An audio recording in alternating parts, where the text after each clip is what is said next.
أنتم لم تكونوا تنتظروا أن تمنحوا شيئا من أحد. طب احنا ما احنا حاطين البند كمان بتاع الديمقراطية آخر بند ليه؟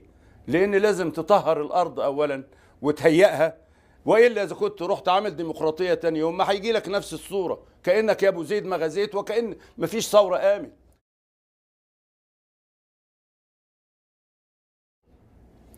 لأن اللي بيدعوا الديمقراطية هم بيشوفوها إنها هي المدخل للوصول على السلطة.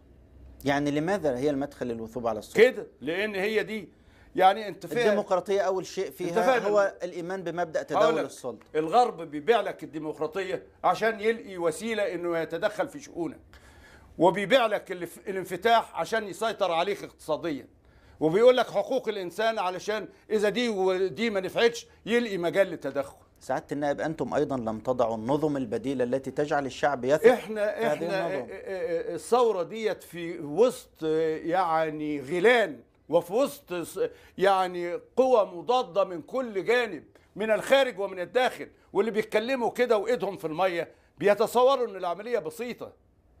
العملية في غاية الصعوبة، وده احنا النهاردة بنشوف. هم كان لهم تطلعات انهم فاهمين العمليه سهله، زي ما قامت الثوره انهم هم يقوموا بدور يعني يسرقوا الثوره تاني. ده الكلام انهم كان لهم تطلعات انهم يبقوا هم اللي بيحكموا. يعني هم كانوا يريدوا ان يقوموا بعمل انقلاب على مجلس قيادة لا طبعا. اللي انت لما تقوم بثوره، لو انت قمت بثوره وتحملت كل الاعباء بتاعتها والقلق، مش ممكن تفرط فيها لمجرد شوية ناس يقولوا يعني ديمقراطية قبل أوانها وهم مش قادرين يقدروا المسؤولية. طب أنا هقول لك على حاجة. اتفضل. هل الإسلام كان فيه ديمقراطية ولا كان شورى بين المؤمنين فقط، مش مع أي كل من هب ودب؟ أبدا، مع المؤمنين فقط شورى.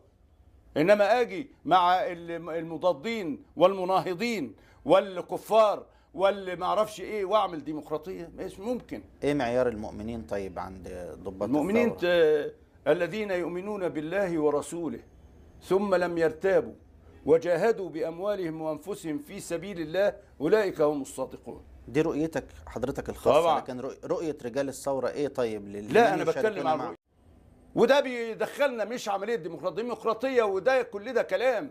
إنما ربنا قال شورى.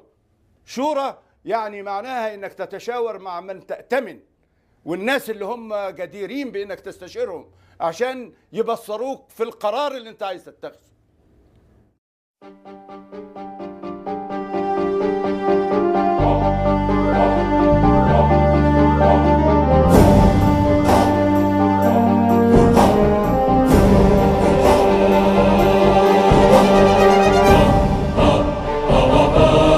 هات لي دولة من الدول اللي لا بتهش ولا بتنش ولا بتتحرك ولا بتبقى زي القذى في عين الاستعمار، وحد يقرب لها ولا يقول لها تلت التلاتة كام. ما هم قاعدين مرنخين، قاعدين زي ما هم زي المية الراكدة.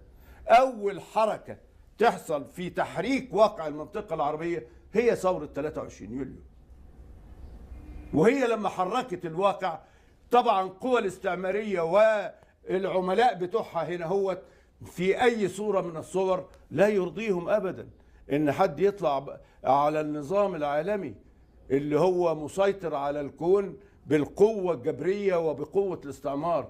ادولك استقلال شكلي في كل البلاد، ولكن الحقيقة ولا استقلال ولا حاجة. زي النهار يا فتى واحنا اللي ليلنا طال، جاي في اوان جرحنا والشدة ليها رجال. صوتك جميل رنته تنقش على الارواح، ترسم بداية زمن للبهجة والافراح. قلبك يساع النيل فجرك نهاية الليل، حلمك وطن نبنيه ونلاقي لينا مكان.